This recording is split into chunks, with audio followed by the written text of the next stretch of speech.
Okay, well, I know a lot of you are karate parents. Even if you train, maybe there's a chance even if you don't train, you see this video, you're a parent. I want to talk about coaching karate practices at home.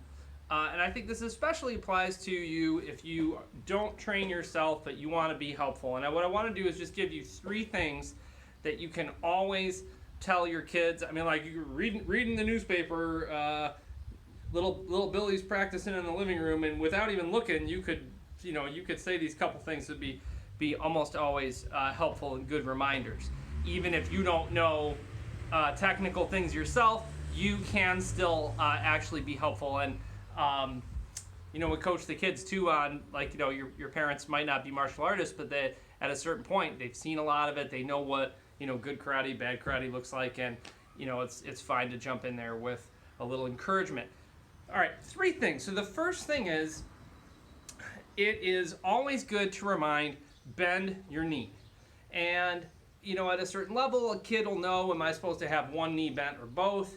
But to get lower, rarely is a kid practicing on their own taking time to get low enough in their stances. So get lower is also connected to the idea of go slower. You could just remind them, hey, remember to slow down and really get low in your stances. Let me show you what this might look like. If a kid is just practicing on their own, and they're here, and they're here, and they start going, and maybe there's a little bit of a bend in the knee, but they're going pretty fast, and they're bending, but it's really shallow, right?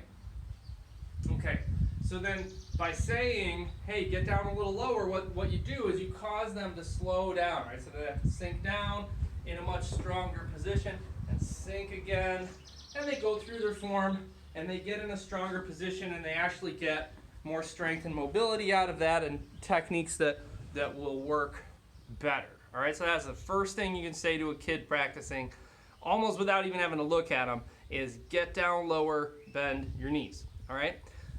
The next thing you could say is get your hands tight, and that is the right correction, because sometimes a hand is on the belt, sometimes it is not, sometimes it is closed, sometimes it is open, but it should always be tight, right? So if I have a closed fist, I'm squeezing it. If it's on my belt, I'm squeezing it. If I'm doing this is called a pseudo hand technique, where if my hands are open, I'm crunching my fingers together as tight as I can. Thumbs in, hands tight is a good correction.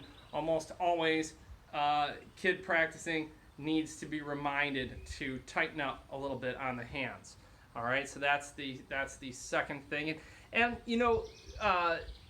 there's a difference between having a tight hand and having a closed hand. Like, I could close my hand, but to really wrench down on it at the right time and make it tight is a different thing.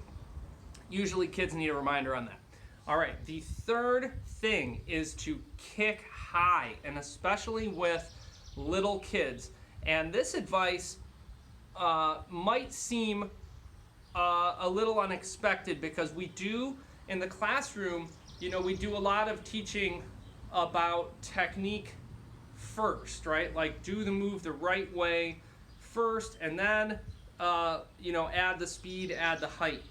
But for little kids who a lot of times are not kicking high enough, they need to develop the strength in their bodies and hand-eye coordination, and the body-eye coordination that comes with the encouragement to kick high.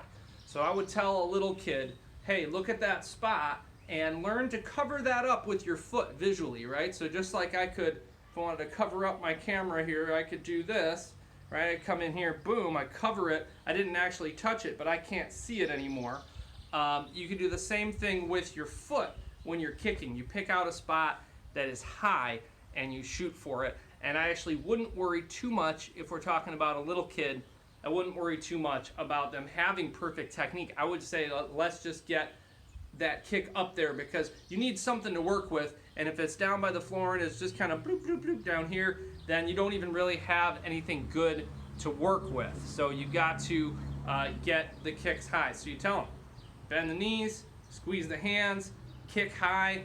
Those are awesome coaching cues to do with a little kid practicing at home, and even a medium-sized kid is going to benefit from those things. A little bit more on this last one about kicking. So, you know, I kind of showed you some on the other one, but if a kid doesn't look where they're kicking, right? If a kid doesn't look, they end up like this. So I'm a kid and I'm looking up here and I go to do a kick and the kick is way down there. Now, does that mean that they're not flexible? No, that, you know, most kids are easily flexible enough to kick up above their, or at least to their head. But when they're not connecting visually with the target, their foot just kind of flops out any old place. And so you've got to get the eye-foot target connection going for them. I say, hey, look at that spot, boom, hit it. That's why, you know, as a parent, to come up once in a while, to come up and just put out a hand and be like, hey, kick that. I think that's awesome. Just getting that foot, target, eyes, kind of everything lining up together is a really good way to handle some coaching at home. And, you know, these are important things to know because martial arts is so technical and there are so many corrections you could potentially do. I think a lot of that should be left to the teachers, but if you knew a few things to look out for, then that would be good. And I think those are your few things right there. All right. Nice job, everybody. We will see you later. Have good training. Remember, come to your Zoom classes and do videos. I guess I'm preaching to the choir, but keep working on your videos.